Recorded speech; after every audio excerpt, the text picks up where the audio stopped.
Hello students, welcome to our channel A to Z পরীক্ষা।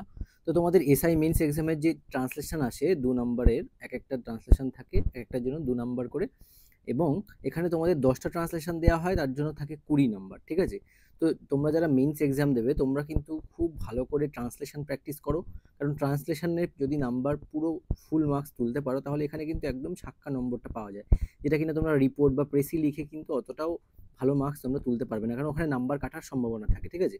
তো চলো আজকে দেখে নিই, তোমরাও দেখে নাও, তোমরা নিজেরাও আগে ট্রান্সলেশনগুলো সলিউশন করো পজ করে করে, দেন তোমরা কি করবে আমাকে অবশ্যই কমেন্ট করবে। আমি দুটো হোমওয়ার্ক দেবো, তোমরা তোমাদের যদি বেনিফিশিয়াল মনে হয় যে ক্লাসগুলো চলছে সেগুলোকে ভালো লাগে, অবশ্যই তোমরা একটা লাইক করে দেবে, এবং যারা নতুন আছো অবশ্যই কিন্তু শেয়ার করে দেবে এবং সাবস্ক্রাইব করে নেবে চ্যানেলটাকে। ঠিক আছে? তোমাদের জন্য কিন্তু এইরকম ট্রান্সলেশনের সিরিজ আসবে, বিশেষ করে এসআই মেন্স এক্সামের জন্য। ঠিক আছে? এসআই মেন্সের আমরা সেট ধরে ধরে যেগুলো তোমাদের থাকে সেগুলো আমরা কভার করার চেষ্টা করছি। তো তোমরাও দেখো, যদি ভালো লাগে অবশ্যই একটা কিন্তু লাইক করে দিও। ঠিক আছে? চলো ফার্স্টের কোশ্চেনটা আজকে দেখি। দেখো, তোমরা নিজেরা পজ করে আগে অ্যান্সার করার চেষ্টা করো, কত হয় সেটা অবশ্যই কিন্তু স্কোরটা জানাবে, এবং সাথে আমি দুটো কিন্তু দেব তোমাদের হোমওয়ার্ক, যেটা কিনা কমেন্টে করে কমেন্ট করবে, এবং কারেক্ট হলে আমি অবশ্যই একটা রিয়াক্ট দেবো। আচ্ছা, আমি প্রতিদিন সকাল 6টায় ঘুম থেকে উঠি। ঠিক আছে? তো এরকম ধরনের সেন্টেন্স কিন্তু তোমাদের পরীক্ষায় আসে। তো কি লিখবো? আমি প্রতিদিন সকাল 6টায় ঘুম থেকে উঠি। খুব কঠিন কিন্তু দেয় না, ইজি দেয়, এবং খুব মানে যদি একটুখানি প্র্যাকটিস করো নিজেরা সুন্দরভাবে করে আসতে পারবে। ঠিক আছে? আমি প্রতিদিন সকাল 6টায় ঘুম থেকে উঠি। আগে দেখো এটা কোন টেন্সে রয়েছে, এটা কিন্তু প্রেজেন্ট টেন্সে রয়েছে, তাই না? কোন টেন্স? Present tense. আচ্ছা, তো এখানে কি লিখবো? আমি, তাই তো? আমি হচ্ছে subject, I. Present tense, present indefinite tense. ঠিক আছে? আমি প্রতিদিন সকাল 6টায় ঘুম থেকে উঠি, তাহলে এখানে আই। প্রেজেন্ট ইনডেফিনিটের রুল কি? Subject plus V1 plus object. Subject third person singular number হলে ভার্বের সঙ্গে এস বাই এস যোগ হয়, তাই তো? তো আমি প্রতিদিন সকাল 6টায় ঘুম থেকে উঠি, এখানে ভার্ব খুঁজে বার করো। ঘুম থেকে ওঠা, তাই তো? ওঠা, তাহলে ওঠাকে ঘুম থেকে ওঠা, ওয়েক আপ। বোঝা গেছে? I wake up. Wake up কখন? প্রতিদিন সকাল 6টায়, তাই তো? Every morning, every morning. এইভাবে প্র্যাকটিস করলে দেখবে খুব ইজিলি পারবে। তোমাদের কিন্তু প্যাসেজ ট্রান্সলেশন আসে না, মনে রাখবে, তোমাদের ট্রান্সলেশন আসে হচ্ছে গিয়ে লাইন বাই লাইন ট্রান্সলেশন। ঠিক আছে? এরকম ধরনের। I wake up every morning. হ্যাঁ, কখন? সকাল 6টায়। তাহলে একটা প্রিপোজিশন ইউজ করতে হবে, অ্যাট। হ্যাঁ, অ্যাট 6 o'clock। 6 o'clock, ও কমা দিয়ে ক্লক। ঠিক আছে? ফুল স্টপ অবশ্যই কিন্তু এই লাস্টে ফুল স্টপ, কোশ্চেন মার্ক এগুলো কিন্তু দিতেই হবে, যদি না দাও পুরো নাম্বারটা কিন্তু কাটা হয়ে গেল। ঠিক আছে? এটা যেন মাথায় থাকে। আচ্ছা, সে বই পড়তে খুব ভালোবাসে। তাহলে এটা কি করব? সে বই পড়তে খুব ভালোবাসে। দেখো খুব সুন্দর, এখানে সাবজেক্ট, এটাও সেম টেন্স, বুঝতে পারছো? সে, এখানে সে বলতে হি, তাই তো? বই পড়া, বই পড়তে ভালোবাসে, বই পড়াটা কাজ। বই পড়তে ভালোবাসে, এখানে বই পড়তে খুব ভালোবাসে, ভালোবাসাটা কিন্তু ক্রিয়াপদ, ভালোবাসে যেহেতু এখানে সেইটাকে আমি ক্রিয়াপদ হিসাবে ইউজ করব। কিভাবে? বই পড়তে, তাই তো? তাহলে হি, দেখো ভালো করে দেখো, হি খুব ভালোবাসে, এখানে ভাবটা কি আসবে? লাভ আসবে না লাভস আসবে?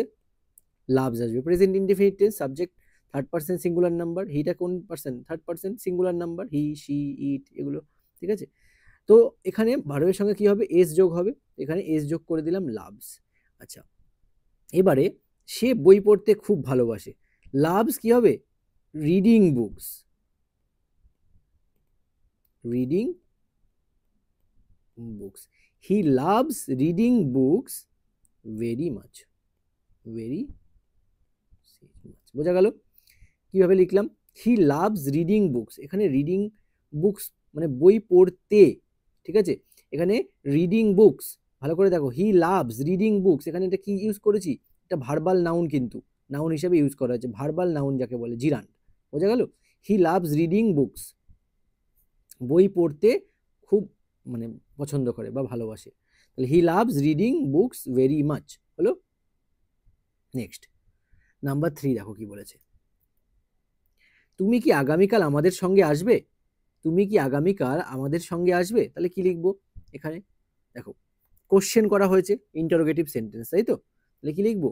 উইল ইউ, আগামীকাল আমাদের সঙ্গে আসবে, ফিউচার ইনডিফিনিট বুঝতেই পারছো। তাহলে উইল ইউ কাম, আশা ভার্ব, তাই তো। উইল ইউ কাম কাদের সাথে? আমাদের সঙ্গে, উইথ আস, তাই না। Will you come with us কবে? আগামীকাল, মানে tomorrow.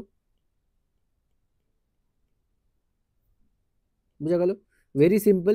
Will you come with us tomorrow, এখানে কিন্তু এই মার্কসটা, এই যে তোমার কোশ্চেন মার্ক, কারণ দেখো এখানে কোশ্চেন মার্ক কিন্তু রয়েছে, তো সেই অনুযায়ী কিন্তু তোমাকে এগুলো দিতে হবে। হ্যাঁ, আচ্ছা নেক্সট 4 নম্বর দেখো, শিক্ষক আমাদের কঠিন বিষয় সহজভাবে বোঝান, তাই তো। শিক্ষক আমাদের কঠিন বিষয় সহজভাবে বোঝান। আচ্ছা, এখানে কারেক্ট অ্যান্সার কি হবে? দেখো সাবজেক্ট কি? শিক্ষক। খুব সিম্পল, দেখো সিম্পল টেন্স, কিন্তু এটা সিম্পল মানে প্রেজেন্ট ইনডেফিনিট টেন্স। শিক্ষক বলতে দ্য টিচার, হ্যাঁ। কি করে the teacher? Third person singular number, verb কি? ভার্বের সাথে তাহলে এস বা ইএস যোগ হবে, তাই তো। বোঝানো, এক্সপ্লেইনস, EXPLAINS যোগ হবে, কারণ কি? Subject third person singular number, তাই এই জিনিসগুলো কিন্তু খেয়াল রাখতে হবে। দ্য টিচার এক্সপ্লেইনস কঠিন বিষয়, তাই তো। ডিফিকাল্ট টপিকস, বিষয়, এখানে ডিফিকাল্ট টপিকস লিখতে পারো, ডিফিকাল্ট সাবজেক্টস লিখতে পারো। হ্যাঁ, আচ্ছা, বা এখানে টপিকসটাই বেস্ট, কারণ এখানে টপিক সম্পর্কে বোঝানো, সাবজেক্ট সম্পর্কে বলছে না বিশেষ করে। The teacher explains difficult topics in simple way. বুঝতে পেরেছো কিভাবে করবে? The teacher explains difficult topics in a simple way হলো। নাম্বার 5 দেখো, নাম্বার 5 কি বলেছে? গ্রামের মানুষরা এখনো প্রকৃতির উপর নির্ভরশীল। ঠিক আছে, ঠিক যেরকম তোমাদের পরীক্ষায় আসে আমি কিন্তু ঠিক সেরকম ধরনেরই দেওয়ার চেষ্টা করেছি। খুব কঠিন একটা আসে না, খুব সোজাও একটা আসে না, ঠিক মিডিয়াম সেন্টেন্সগুলো আসে যেগুলো তোমাদের কিন্তু করতে হবে। হ্যাঁ, তাহলে গ্রামের মানুষরা এখনো প্রকৃতির ওপর নির্ভরশীল, তাহলে কি হবে? কোন টেন্স? সেম সেম টেন্স হচ্ছে, তাই তো। এখনো প্রকৃতির উপর, প্রেজেন্ট ইনডেফিনিটেই করতে হবে। গ্রামের মানুষরা এখনো, তাহলে গ্রামের মানুষরা বলতে দ্য ভিলেজার্স, তাই তো। আচ্ছা, এটা হলো সাবজেক্ট। আর তোমাদের জন্য আরেকটা কথা বলি, তোমাদের জন্য কিন্তু আমাদের এসআই মেন্সের ব্যাচ চলছে অলরেডি। হ্যাঁ, তোমরা যদি মনে করো জয়েন করবে, এখানে জয়েন করে যেতে পারো। তোমাদের কিন্তু ক্লাস সপ্তাহে 3 দিন করে চলছে। ডিটেল ইনফরমেশন তোমরা কিন্তু নিয়ে নিতে পারো। হ্যাঁ, তোমাদের এখানে আমরা একটা পুজো অফার রেখেছি, 899 টাকা course fees. Normal course fees তোমাদের 999, সেখানে এখন জয়েন করলে 899 টাকায় তোমাদের হয়ে যাবে। টিল মেইনস পর্যন্ত কিন্তু তোমাদের ক্লাসটা চলবে, সিলেবাস কমপ্লিট করানো হবে।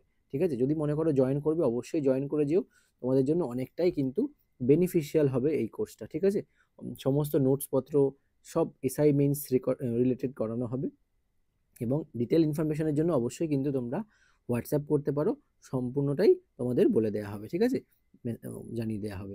আচ্ছা, নেক্সট কি বলেছে দেখো, গ্রামের মানুষরা এখনো প্রকৃতির ওপর নির্ভরশীল, তাহলে কি লিখবো? দ্য ভিলেজার্স স্টিল, তাই না, এখনো স্টিল ডিপেন্ড। আচ্ছা, এখানে ডিপেন্ড কেন হলো, ডিপেন্ডস কেন হলো না? কারণ দ্য ভিলেজার্স প্লুরাল নাম্বার, এখানে থার্ড পার্সন প্লুরাল নাম্বার আছে। হ্যাঁ, দ্য ভিলেজার্সটা কি? থার্ড পার্সন প্লুরাল নাম্বার, যেহেতু এস আছে, প্লুরাল নাম্বার হলে প্রেজেন্ট ইনডেফিনিটে কোনো চেঞ্জ হয় না, সাবজেক্ট ভার্বের কোনো চেঞ্জ হয় না, তাই এটা কিন্তু ডিপেন্ড হলো। হ্যাঁ, the villagers still depend on nature. বোঝা গেছে? ক্লিয়ার হয়েছে? যদি এইটুকু ঠিক করে আসতে পারো, ফুল মার্কস কিন্তু তোমরা পেয়ে যাবে। বোঝা গেল? আচ্ছা, নেক্সট নাম্বার 6-এ চলে আসি। দেখো বলেছে পরীক্ষায় সফল হতে হলে নিয়মিত পড়াশোনা করতে হয়। আচ্ছা, 6 নম্বরটা খুব ভালো করে দেখো, খুব সিম্পল সেন্টেন্স। হ্যাঁ, পরীক্ষায় সফল হতে গেলে কি করতে হয়? নিয়মিত পড়াশোনা করতে হয়। তুমি যদি এখন থেকে নিয়মিত পড়াশোনা না করো, তাহলে সফল হবে কি করে? তোমাকে যাই থাকুক না কেন পড়াশোনার মধ্যে থাকতে হবে। সে তুমি যেখান থেকে ইউটিউবে যে কোনো ভিডিও দেখো, শিক্ষামূলক জিনিস দেখো, ঠিক আছে? এমন নয় যে তুমি রিলস দেখে টাইম নষ্ট করছো, তার জায়গায় তুমি দুটো তিন চারটে ট্রান্সলেশন করো, একটা দুটো প্রেসই করো, ঠিক আছে? যত করবে, যত প্র্যাকটিস করবে, একটাকে টার্গেট করে, তাহলে এসআই মেন্স টার্গেট, তো এসআই মেন্স টার্গেট করে যত মানে ভালো করে করবে, তত কিন্তু তোমার কি হবে, এটার উপর দক্ষতা আরো বাড়বে, ঠিক আছে? যে ভাববে যে পরীক্ষা 2 মাস এখনো দেরি আছে, কখন হবে, করব না, তাহলে সে ততটাই পিছিয়ে যাবে। পরীক্ষা যতই কাছে চলে আসুক না কেন, হঠাৎ শর্ট নোটিস দিয়ে তখন কিন্তু তোমরা ততটাই পিছিয়ে যাবে, তখন ভাববে এতটা করবো কি করে, ঠিক আছে? তাই প্রতিদিন কম বেশি করে প্র্যাকটিস করো, যাদের এসআই মেন্সটা টার্গেট আছে, ঠিক আছে? এটুকুই বলবো আর কি। দেখো, পরীক্ষায় সফল হতে হলে নিয়মিত পড়াশোনা করতে হয়। কি লিখবো? পরীক্ষায় সফল হতে হলে নিয়মিত পড়াশোনা করতে হয়। টু সাকসিড ইন এক্সামস, কমা, নিয়মিত পড়াশোনা, এখানে সাবজেক্টটা কি করতে হবে, একটা সাবজেক্ট আনতে হবে, হ্যাঁ, কারণ এখানে সাবজেক্টটা আছে, হ্যাঁ, ডাইরেক্টলি মেনশন করা নেই, তোমায় আনতে হবে, ইংলিশ সেন্টেন্স লিখতে গেলে এরকম করতে হয়, হ্যাঁ। To succeed in exam one must study regularly, full stop. বোঝা গেল? পরীক্ষায় সফল হতে হলে নিয়মিত পড়াশোনা করতে হয়। তাহলে এইটুকু লিখে দিলে কত নম্বর, এখানে 2 মার্কস কিন্তু পেয়ে গেলে। বোঝা গেল? ঠিকঠাক যদি একটু লিখে আসতে পারো, একটু যদি প্র্যাকটিস করো, মাথায় রাখবা এই যে লাস্টে যেই তোমাকে পাংচুয়েশন মার্ক যেটা আছে, সেগুলো যদি না দাও, তাহলে কিন্তু নাম্বারটা কাটা হয়ে যাবে, এটা যেন মাথায় থাকে। আরেকটা কথা, ভার্বে যেন কোনো রকম ভাবে ভুল না হয়, হ্যাঁ।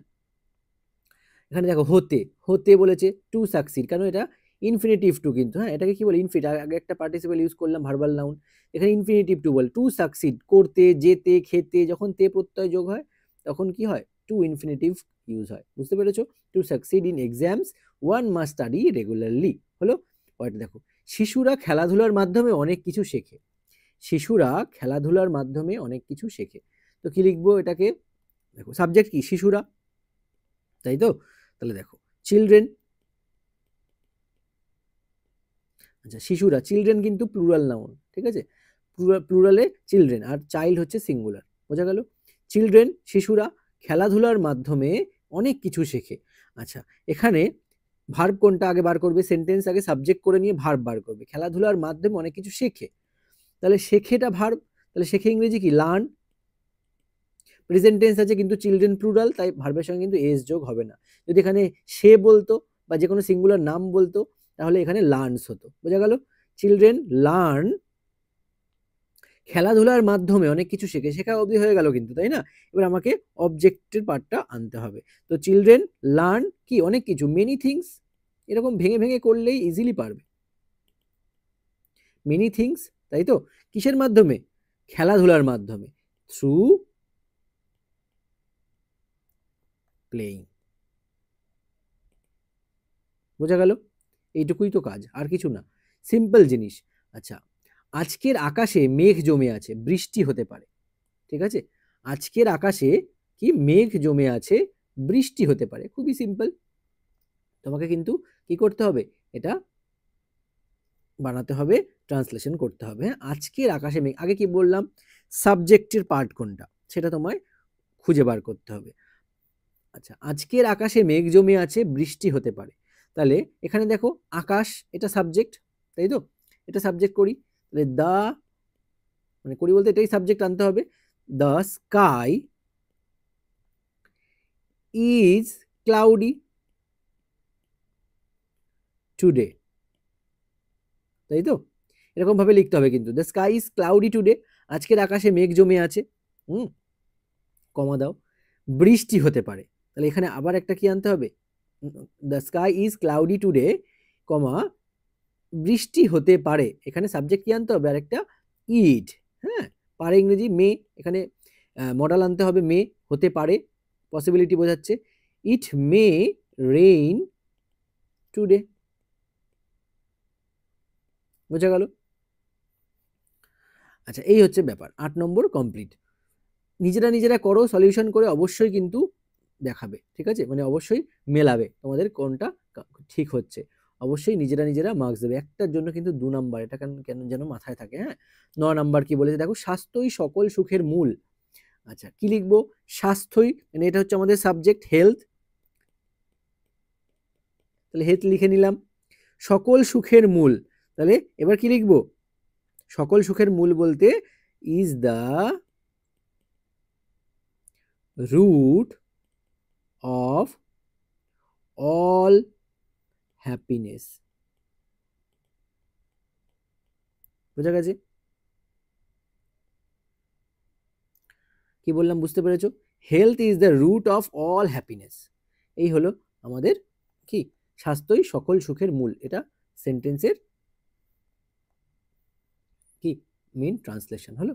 নেক্সট দেখো 10 নম্বর, সময়কে সঠিকভাবে ব্যবহার করলে জীবনে উন্নতি সম্ভব। কি লিখবো? সময়কে, আচ্ছা এটা আমি তোমাদেরকে হোমওয়ার্ক দিলাম, তোমরা অবশ্যই কিন্তু করবে, করে কমেন্ট, ডু কমেন্ট। সময়কে সঠিকভাবে ব্যবহার করলে জীবনে উন্নতি সম্ভব, এটা কিন্তু তোমরা করবে, তোমরা করে বলবে কত, মানে সেন্টেন্সটা লিখবে, আমি ঠিক হলে অবশ্যই রিয়াক্ট দেবো, ভুল হলেও বলে দেবো। হ্যাঁ, সময়কে সঠিকভাবে ব্যবহার করলে জীবনে উন্নতি সম্ভব। ঠিক আছে, তো আজকের ভিডিওটি এখানেই শেষ করছি। তোমরা যদি ব্যাচে জয়েন করতে চাও অবশ্যই জয়েন করতে পারো, এবং কমেন্ট করে জানিও কেমন লাগলো, যদি ভালো লাগে রেসপন্ড করো, তাহলে এরকম ভিডিও কিন্তু আবার আসবে তোমাদের জন্য। হ্যাঁ, তো আজকে এখানেই শেষ করছি, আবার দেখা হচ্ছে তোমাদের সঙ্গে নেক্সট ক্লাসে। Thank you so much for watching.